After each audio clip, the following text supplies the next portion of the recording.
بسم اللہ الرحمن الرحیم۔ جن کی نمازیں بہت قضا ہوں اور گناہ کبیرہ عظیم ہو، رسول اللہ صلی اللہ علیہ وسلم کا فرمان سنیں۔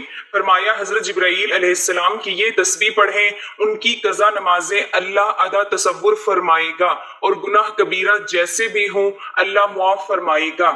محترم ناظرین، حضرت جبرائیل علیہ السلام رسول اللہ صلی اللہ علیہ وسلم کی خدمت میں حاضر ہوئے اور عرض کیا، اے محمد صلی اللہ علیہ وسلم، آپ کی امت میں جو شخص اپنی زندگی میں صرف ایک بار یہ تسبیح پڑھ لے گا، اللہ تعالیٰ اس کے تمام گناہ یوں معاف فرمائے گا گویا اس نے کبھی گناہ کیے ہی نہیں۔ قیامت کے دن اس کا چہرہ اللہ کے برگزیدہ بندوں کی طرح روشن ہوگا۔ لوگ حیران ہو کر کہیں گے، کوئی نبی ہے یا کوئی مقرب فرشتہ؟ تب ایک فرشتہ ندا دے گا، یہ وہ خوش نصیب ہے جو اس تسبیح کی برکت سے بے حساب جنت میں داخل ہوگا۔ یہ وہ عظیم تسبیح ہے جن کی پہنچ سدرۃ المنتہا ہے۔ جو شخص اس تسبیح کو پڑھے، اللہ تعالیٰ اس کے تمام کبیرہ گناہ اور قضا نمازیں معاف فرما دے گا۔ یہ وہ بابرکت تسبیح ہے، اس کا ورد کرنے سے مغفرت واجب ہو جاتی ہے۔ یہ تسبیح رحمت کی وہ کنجی ہے جو ہر دروازہ مغفرت و رحمت کا کھول دیتی ہے۔ وہ تسبیح یہ ہے۔ محترم ناظرین، انسان فطرتاً کمزور ہے، کبھی غفلت، کبھی خواہشات کی پیروی اور کبھی دنیا کی الجھنوں میں الجھ کر وہ اپنے اصل مقصد حیات سے دور ہو جاتا ہے۔ اللہ تعالیٰ نے ہمیں اپنی عبادت کے لیے پیدا کیا ہے، لیکن شیطان، نفس امارہ اور دنیاوی مشغولیات ہمیں اس راہ سے ہٹانے کے لیے ہر لمحہ سرگرم رہتے ہیں۔ ان حالات میں بعض اوقات انسان نہ صرف نماز جیسی فرض عبادت کو چھوڑ بیٹھتا ہے، بلکہ ایسا بھی ہوتا ہے کہ وہ مہینوں بلکہ برسوں تک نماز کی کوتاہی جاری رہتی ہے۔ اس کے ساتھ ساتھ وہ مختلف کبیرہ گناہوں میں مبتلا ہو جاتا ہے۔ جھوٹ، سود، غیبت، زنا، نشہ، والدین کی نافرمانی، قطع رحمی، نماز کی ترک اور دیگر اعمال جو اللہ تعالیٰ کے سخت غضب کو دعوت دیتے ہیں۔ ایسے میں ایک وقت آتا ہے جب انسان کے اندر اللہ کی طرف پلٹنے کی تڑپ پیدا ہوتی ہے۔ دل پکار اٹھتا ہے کہ اے رب، میں نے بہت غلطیاں کی، بہت وقت ضائع کیا، بہت عبادات چھوڑ دی، بہت گناہوں میں ملوث رہا۔ کیا میرے لیے بھی مغفرت کی کوئی امید ہے؟ کیا میری زندگی میں بھی دوبارہ روحانی بہار آ سکتی ہے؟ یہی وہ مقام ہے جہاں انسان کا دل نرم ہوتا ہے اور وہ اللہ کے حضور سچی توبہ کے لیے جھکتا ہے۔ اللہ تعالیٰ اپنے بندوں سے بے حد محبت کرتا ہے۔ وہ اپنے بندے کے ایک قدم کے بدلے 70 قدم آگے بڑھتا ہے۔ وہ چاہتا ہے کہ بندہ اگر سچے دل سے توبہ کرے تو وہ اسے پاک و صاف کر دے۔ قرآن پاک میں ارشاد باری تعالیٰ ہے، قُلْ يَا عِبَادِيَ الَّذِينَ أَسْرَفُوا عَلَىٰ أَنفُسِهِمْ لا تقسطوا من رحمت اللہ ان اللہ یغفر الذنوب جميعا۔ ترجمہ، اے نبی صلی اللہ علیہ وسلم، فرما دیجئے کہ اے میرے وہ بندو جنہوں نے اپنی جانوں پر زیادتی کی ہے، اللہ کی رحمت سے نا امید نہ ہو۔ بے شک اللہ تعالیٰ تمام گناہوں کو معاف کر دیتا ہے۔ یہ آیت ایسی مایوس روحوں کے لیے ایک نوید ہے، ایک امید کا چراغ ہے جو اندھیرے میں بھٹکتے دلوں کو راہ دکھاتی ہے۔ لیکن اکثر لوگوں کو یہ الجھن لاحق ہوتی ہے کہ جو نمازیں انہوں نے چھوڑ دی وہ کیسے پوری ہوں گی، جبکہ نماز دین کا ستون ہے، اس کی قضا بھی فرض ہے اور اس کے ترک پر سخت وعید ہے۔ ایسے لوگوں کے لیے رسول اللہ صلی اللہ علیہ وسلم کی ایک نورانی بشارت ہے جو نہ صرف امید کا پیغام ہے بلکہ عمل کی ایک آسان اور برکت والی صورت بھی ہے۔ آپ صلی اللہ علیہ وسلم نے ارشاد فرمایا کہ جو شخص حضرت جبرائیل علیہ السلام کی بتائی ہوئی اس مخصوص تسبیح کو پڑھے گا اور اللہ تعالیٰ اپنی رحمت سے اس کی تمام قضا نمازوں کو ادا شدہ شمار فرما دے گا اور اس کے کبیرہ گناہوں کو بھی معاف کر دے گا، چاہے وہ جتنے بھی بڑے کیوں نہ ہوں۔ یہ فرمان نبی نہ صرف دل کو سکون دیتا ہے بلکہ روح کو جھنجھوڑ کر جگاتا ہے۔ حضرت جبرائیل علیہ السلام کی تسبیح کوئی معمولی ذکر نہیں بلکہ وہ کلمات ہیں جن میں اللہ کے محبوب فرشتے نے اپنے رب کی حمد و ثنا کو سمویا ہے اور جنہیں اللہ تعالیٰ نے اپنی خاص رحمت کے دروازے کھولنے کا ذریعہ بنایا ہے۔ یہ تسبیح ایک ایسا روحانی تحفہ ہے جو برسوں کی غفلت کو مٹا سکتی ہے اور بندے کو ایک نئی روشن اور پاکیزہ زندگی عطا کر سکتی ہے۔ آج کے دور میں جہاں وقت کی کمی، دنیا داری، سوشل میڈیا اور دیگر مشغلے انسان کو عبادات سے دور کرتے جا رہے ہیں۔ یہ تسبیح ان لوگوں کے لیے ایک سنہری موقع ہے جو واقعی اللہ کی طرف پلٹنا چاہتے ہیں، مگر قضا نمازوں کی بھاری ذمہ داری اور گناہوں کی تاریکی ان کے راستے کی رکاوٹ بنے ہوئے ہیں۔ گویا اللہ تعالیٰ فرما رہے ہیں، تم ایک قدم بڑھاؤ، ہم تمہیں اپنی رحمت کے سمندر میں نہلا دیں گے۔ اس بات کو سمجھنے کے لیے ہمیں اس حدیث اور اس تسبیح کے روحانی مفہوم میں غور کرنا ہوگا، کیونکہ اللہ تعالیٰ صرف ان الفاظ کی برکت سے بندے کی زندگی بدل دیتا ہے۔ اس لیے یہ کلمات صرف الفاظ نہیں بلکہ ان میں عاجزی، توبہ، معافی، امید اور اللہ کی عظمت کا اقرار پوشیدہ ہے۔ جب وہ بندہ اپنی ندامت کے ساتھ ان الفاظ کو دہراتا ہے تو یہ گویا ایک در توبہ کھول دیتا ہے اور رحمت الہی بندے کو ڈھانپ لیتی ہے۔ یہاں یہ بات بھی قابل غور ہے کہ شریعت ہمیں قضا نمازوں کو پڑھنے کا حکم دیتی ہے اور ان کی ادائیگی ممکن ہو تو ضرور کرنی چاہیے، لیکن اگر کوئی بندہ واقعی شدید پچھتاوے اور سچے دل سے توبہ کے ساتھ یہ تسبیح پڑھتا ہے تو امید کی جاتی ہے کہ اللہ تعالیٰ اس کی نیت، توبہ اور عاجزی کو دیکھتے ہوئے اسے وہی مقام حاصل فرمائے گا جیسا کہ وہ حدیث میں وعدہ ہے۔ یہ تسبیح دراصل ایک روحانی انقلاب ہے۔ یہ ان لوگوں کے لیے خاص عطیہ ہے جو اپنی ماضی کی کوتاہیوں پر شرمندہ ہیں لیکن اپنی زندگی کو دوبارہ نیکی اور عبادت کے راستے پر گامزن رکھنا چاہتے ہیں۔ اس تسبیح کے ذریعے نہ صرف قضا نمازوں کا بوجھ ہلکا ہو سکتا ہے بلکہ دل و دماغ کو ایک نئی طہارت اور قرب الہی کی لذت بھی حاصل ہو سکتی ہے۔ لہٰذا اگر آپ بھی ان لوگوں میں شامل ہیں جنہوں نے ماضی میں نمازوں کو چھوڑ دیا، کبیرہ گناہوں میں مبتلا رہے اور اب اللہ کی طرف پلٹنا چاہتے ہیں، تو آپ کے لیے خوشخبری ہے، یہ وہ دروازہ ہے جو اللہ کی طرف کھلتا ہے، یہ وہ کلمات ہیں جو آپ کی زندگی کو بدل سکتے ہیں۔ تو دیر کس بات کی، آئیے حضرت جبرائیل علیہ السلام کی بتائی ہوئی وہ تسبیح سیکھیں، اپنی زبان پر جاری کریں اور اپنی زندگی کے ہر دن کو توبہ، ذکر اور عبادت سے بھر دیں۔ محترم ناظرین، مسلم شریف کی روایت میں ہے کہ رسول اللہ صلی اللہ علیہ وسلم نے فرمایا، جب حضرت موسیٰ علیہ السلام کی عمر کے دن پورے ہوئے تو ایک روز راستے میں ٹہل رہے تھے، ملک الموت حضرت اسرائیل علیہ السلام سے ملاقات ہوئی، سلام کیا، سلام کا جواب ملا، پوچھا تو کون؟ کہا ملک الموت۔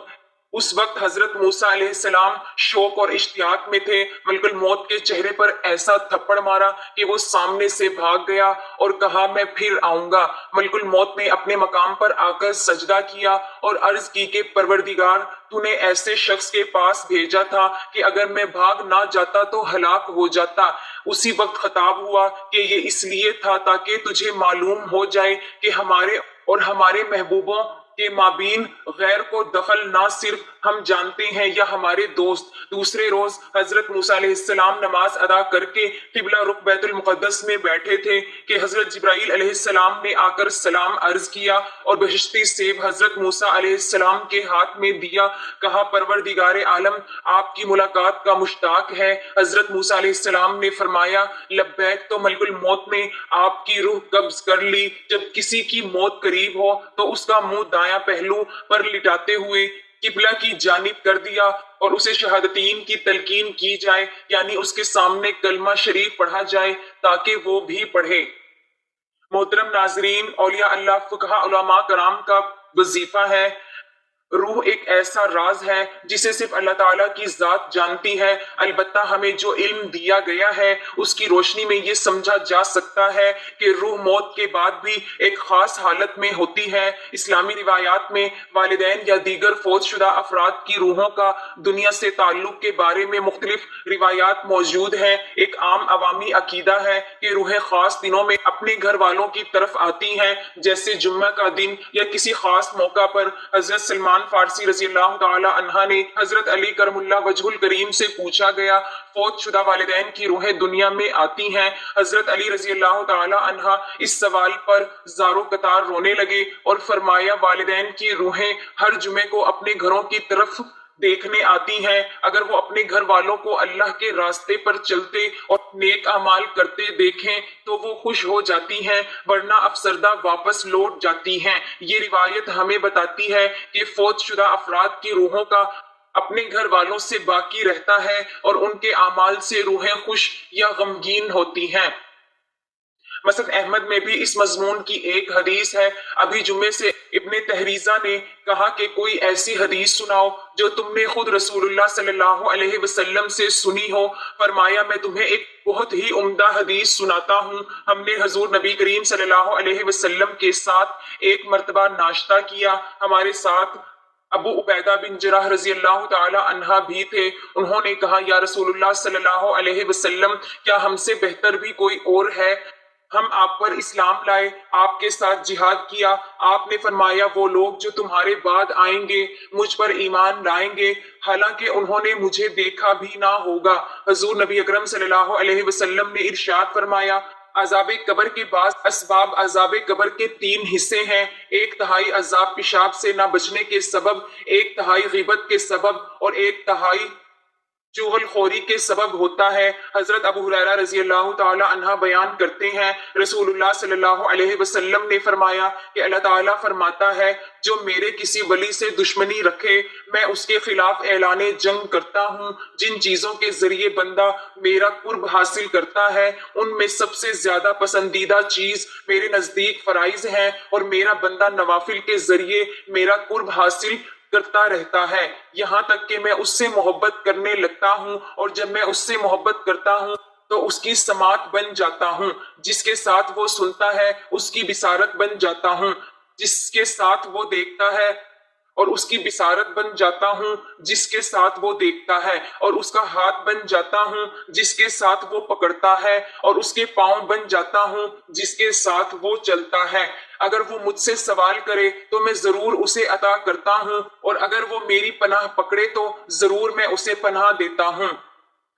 حضرت بریدہ رضی اللہ تعالی عنہ بیان کرتے ہیں کہ رسول اللہ صلی اللہ علیہ وسلم نے صبح ہوئی تو حضرت بلال رضی اللہ تعالی عنہ کو بلایا اور فرمایا کہ تم کس وجہ سے جنت میں مجھ پر سبقت لے گئے؟ میں جنت میں داخل ہوا مگر اپنے آگے تمہارے قدموں کی آواز سنی۔ عرض کیا یا رسول اللہ صلی اللہ علیہ وسلم میں جب بھی آذان پڑھتا ہوں تو اس کے بعد 2 رکعتیں ادا کرتا ہوں، اور جب بھی میں بے وضو ہوتا ہوں فوراً وضو کرتا ہوں، اور میں نے سمجھ رکھا تھا کہ مجھ پر اللہ کی طرف سے 2 رکعتیں لازمی ہیں۔ تب رسول اللہ صلی اللہ علیہ وسلم نے فرمایا ان 2 رکعتوں کے سبب تمہیں یہ مقام ملا ہے۔ حضرت کعب رضی اللہ تعالی عنہ سے روایت میں ہے کہ اللہ تعالیٰ نے ایک ایسا فرشتہ پیدا کیا کہ اس کی بزرگی اور ہیبت کو خدا ہی جانتا ہے، اس کا نام حابیل ہے۔ اس فرشتے نے دونوں ہاتھ پھیلا رکھے ہیں، ایک مشرق میں اور دوسرا مغرب میں، اور لا الہ الا اللہ محمد الرسول اللہ کی تسبیح پڑھتا ہے اور روشنی کا موکل ہے۔ مشرق والے ہاتھ سے روشنی دیتا ہے اور مغرب والے ہاتھ سے تاریکی۔ اگر روشنی کی ہاتھ سے چھوڑ دے تو سارا جہاں تاریک ہو جائے اور کبھی دن نہ آئے گا۔ ایک لکڑی رکھی ہوئی ہے جس پر سیاہ سفید لکیریں کھینچی ہوئی ہیں، وہ دیکھ کر کبھی زیادہ کرتا ہے اور کبھی کم۔ جب زیادہ کرتا ہے تو روشنی ہو جاتی ہے اور جب کم کرتا ہے تو تاریکی چھا جاتی ہے۔ یہی وجہ ہے کہ کبھی دن بڑے ہو جاتے ہیں اور کبھی راتیں۔ بعد ازاں اسی موقع پر فرمایا کہ اللہ تعالیٰ نے ایک اور فرشتہ اس قدر ہیبت والا بنایا ہے کہ اس کا ایک ہاتھ آسمان میں ہے دوسرا زمین میں۔ آسمان والے ہاتھ سے ہوا کو نگاہ میں رکھتا ہے اور زمین والے ہاتھ سے پانی کو۔ اگر پانی کو ہاتھ سے چھوڑ دے تو سارا جہان غرق ہو جائے، اگر ہوا کو چھوڑ دے تو جہاں تہ والا ہو جائے۔ بعد ازاں اسی موقع کے مناسب فرمایا کہ اللہ تعالیٰ نے کوہ کاف پیدا کیا ہے جو اتنا بڑا ہے کہ تمام دنیا کے گرد پھیلا ہوا ہے اور دنیا معافیہ اس کے اندر ہے۔ ارشاد باری تعالیٰ ہے کہ اللہ تعالیٰ نے ایک فرشتہ پیدا کیا ہے جو اس پہاڑ پر بیٹھا ہے، اس کا نام فرتائل ہے اور وہ اس پہاڑ کا موکل ہے۔ کبھی وہ ہاتھ بند کرتا ہے کبھی کھولتا ہے۔ زمین کی رگیں اللہ تعالیٰ نے اس کے ہاتھ میں دے رکھی ہیں۔ جب اللہ تعالیٰ زمین کو تنگ کرنا چاہتا ہے تو فرشتوں کو رگیں کھینچنے کا حکم دیتا ہے جس سے چشمے خشک ہو جاتے ہیں اور نباتات نہیں اگتی۔ جب فراغ سالی کرنا چاہتا ہے تو رگیں کھولنے کا حکم دیتا ہے۔ جب خلقت کو ڈرانا چاہتا ہے تو رگوں کو ہلانے کا حکم دیتا ہے جسے زلزلہ کہتے ہیں۔ بس جب حکم ہوتا ہے تو زمین ہلتی ہے۔ اسرار العارفین میں یوں لکھا ہے کہ اللہ تعالیٰ نے اس پہاڑ کو 40 جہاں کے برابر بنایا ہے. ہر جہان میں اس کے 400 حصے ہیں. ہر ایک حصہ اس دنیا سے 4 گنا ہے. اس پہاڑ کے پیچھے کوئی تاریکی نہیں اور نہ ہی وہاں رات ہوتی ہے. وہاں کی زمین سونے کی ہے اور وہاں کے رہنے والے فرشتے ہیں. نہ آدم، نہ شیطان، نہ بہشت، نہ دوزخ جس سے اللہ تعالیٰ نے انہیں پیدا کیا ہے. سارے فرشتے لا الہ الا اللہ محمد الرسول اللہ کہتے ہیں. ان 40 جہانوں کے پیچھے حجاب ہیں جن کی بڑائی اللہ تعالیٰ ہی کو معلوم ہے. ایک مرتبہ نبی کریم صلی اللہ علیہ وسلم بیٹھے تھے.